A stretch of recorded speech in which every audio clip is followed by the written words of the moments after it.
Good morning class.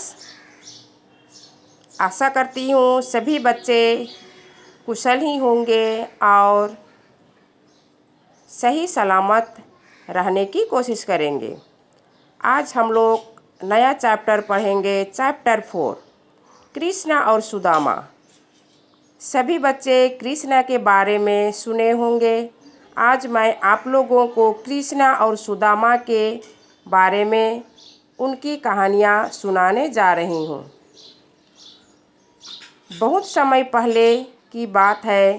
Krishna और सुदामा एक ही गुरु के आश्रम में रहते और पढ़ते थे।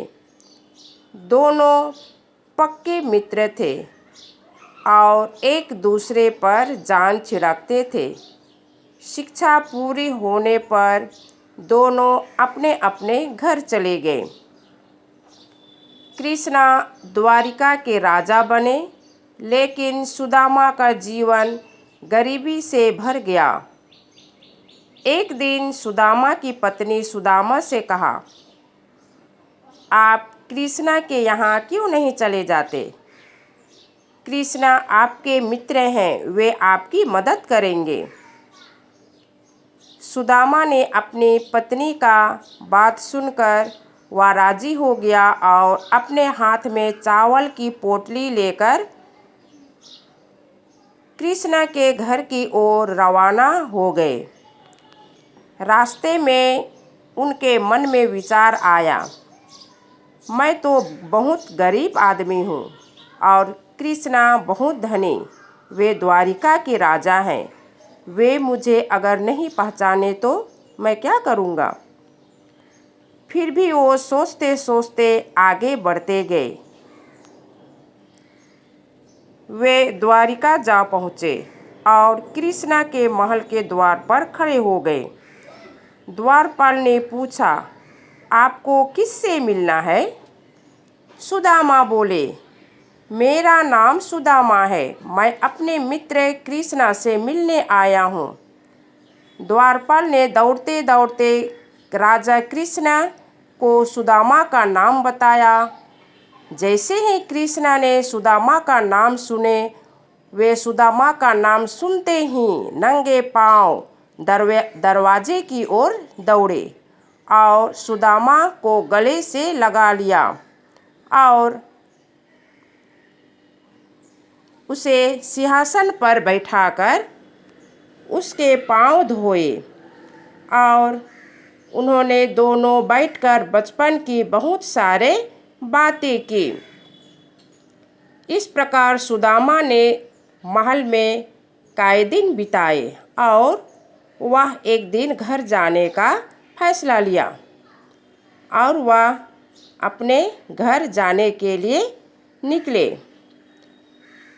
किंतु कृष्णा ने सुदामा के हाथ में कुछ नहीं दिया। वे रास्ते में सोचते हैं, जाते जाते सुदामा सोचते हैं कि यदि मेरी पत्नी पूछेगी कि आपके मित्र राजा कृष्णा ने आपको क्या दिया, तो मैं क्या बोलूँगा? यह सोचते सोचते हुए जा ही रहे थे और अपने गांव पहुँचे। वे रास्ते से ही देख रहे थे कि अपने झोपड़ी की जगह एक महल खड़ा है और वह खुशी से झूम उठता है। इस प्रकार हमें कभी भी अपने मित्रता से झगड़ा नहीं करना चाहिए। हमें सच्चा एवं ईमानदार मित्र बनना चाहिए। कभी भी गरीब और गरीबों में पक्षपात नहीं करना चाहिए। हमें गरीब हो या धनी, सभी से आपस में प्रेम रखना चाहिए। इस प्रकार कहानी समाप्त होता है। अभी हम लोग इस कहानी को, इस चैप्टर को हम लोग रीडिंग करेंगे। सभी बच्चे मेरे पीछे पीछे दोहराएंगे। कृष्णा सुदामा। बहुत समय पहले की बात है। कृष्णा और सुदामा एक ही गुरु के आश्रम में रहते और पढ़ते थे। दोनों पक्के मित्र थे और एक दूसरे पर जान छिड़कते थे। शिक्षा पूरी होने पर दोनों अपने घर चले गए। कृष्णा द्वारिका के राजा बने, लेकिन सुदामा का जीवन गरीबी से भर गया। वह भगवान का भजन करते थे। एक दिन सुदामा की पत्नी ने सुदामा से कहा, आप बार बार कहते हैं कि द्वारिका के राजा श्री कृष्ण आपके मित्र हैं। आप श्री कृष्ण के पास जाइए, वे ज़रूर आपकी मदद करेंगे। सुदामा मान गए, फिर बोले, हमारे पास कुछ नहीं है। कृष्ण के लिए क्या भेंट ले जाऊं? तब सुदामा की पत्नी पड़ोस से थोड़े चावल ले आई और चावल पोटली में बांधकर सुदामा को दे दिए। सुदामा घर से चल पड़े।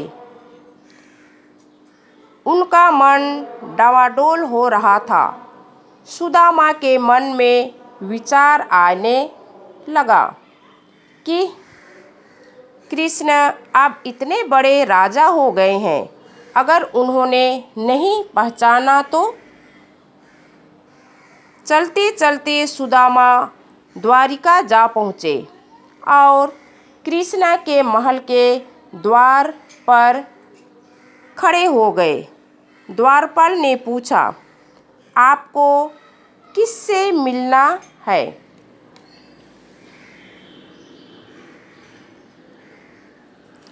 सुदामा बोले, मेरा नाम सुदामा है।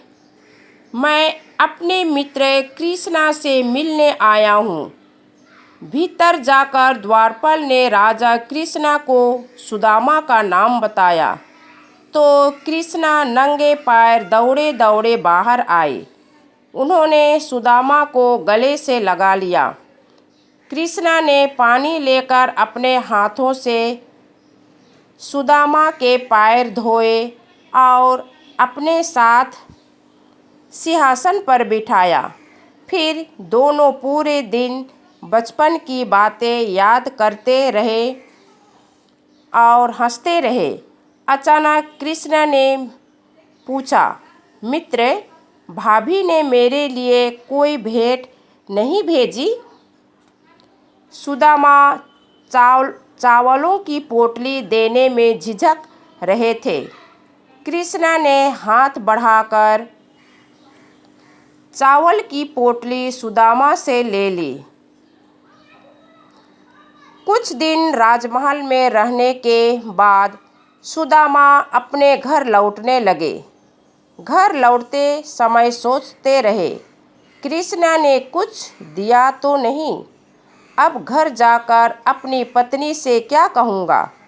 सुदामा अपने गांव पहुंचकर चकित रह गए। जहां उनकी टूटी फूटी झोपड़ी थी, वहां अब एक महल खड़ा था।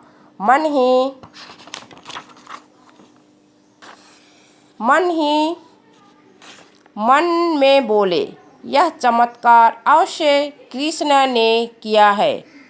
वह वास्तव में मेरा सच्चा मित्र है। उन्होंने मुझ जैसे गरीब दोस्त का मान रखा। इस प्रकार हम लोग इस पाठ को आज रीडिंग कर लिए, इसके कहानी सुने। सभी बच्चों को यह पाठ समझ में आया। सभी बच्चे इसे घर में अच्छी तरह रीडिंग करेंगे और इसे पढ़ने के लिए सीखेंगे। धन्यवाद।